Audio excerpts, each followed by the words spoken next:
This is the most underrated vacuum, and I have no idea why. I never hear it being talked about, but I've had it for about a year now, and I love it. The Shark vacuum, and it's called the Detect Pro. She's cutesy, she's very demure, very light, holds a charge. Our house is between like 1,500 and 1,700 square feet, and it's all one level, and I can vacuum the entire house without this dying, so the battery life is amazing. But you guys, the best part about this, which no other vacuum has, it empties itself. It has a little stand and it empties itself. You never ever have to get your hands in there. You never have to worry about clogs.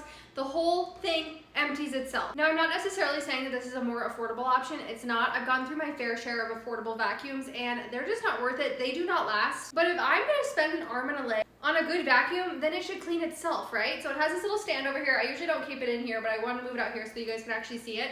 But it's really nice because if you're renting, you do not have to mount anything on the wall to mount this on and to put it on its charger. It has a little standalone stand. By the way, I'm not getting paid to say any of this. I bought this with my own money. So this is the stand for it, and when you put it on, it automatically sucks out everything you vacuumed up and goes into that compartment right there. To empty this compartment, and I only do this like once every other month. I rarely do it. You just pull it up on the handle, and there's this button on the bottom of it, so the bottom just falls out and all the dust goes into the garbage. The thing that I love about this vacuum is it works on any kind of floors. So on my rug that's a little bit thinner, it doesn't pull it up or yank on it.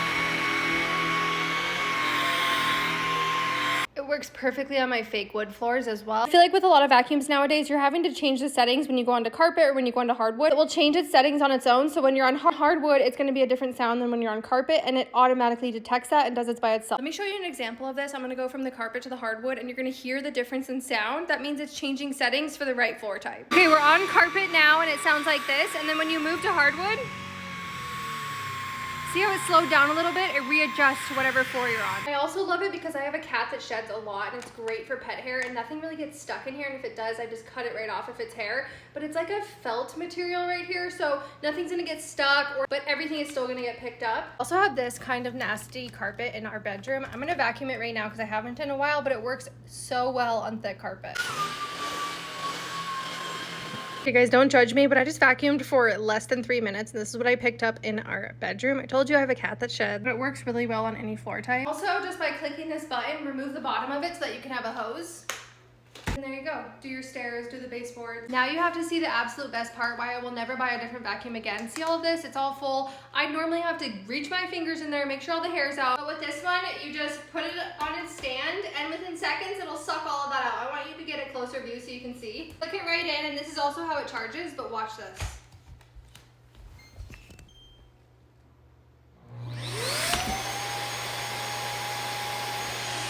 The only small issue I've had with it is sometimes if I don't empty it enough, or I'm vacuuming a lot of hair up, then it'll get stuck in the tube. But you can just remove the bottom, grab it all out, and it's good to go. Other than that, I have had no issues with this, and I would buy it again. To empty out the little trash can, again, there's a little button here, and the bottom falls out, and you just dump it in the garbage. Depending on how much you vacuum, I only have to empty this like every other month or so, so it does hold a lot. Told me that I'd be making a 4-minute video about my vacuum. I probably wouldn't believe you, but honestly, it's the best. I'll put it on my Amazon.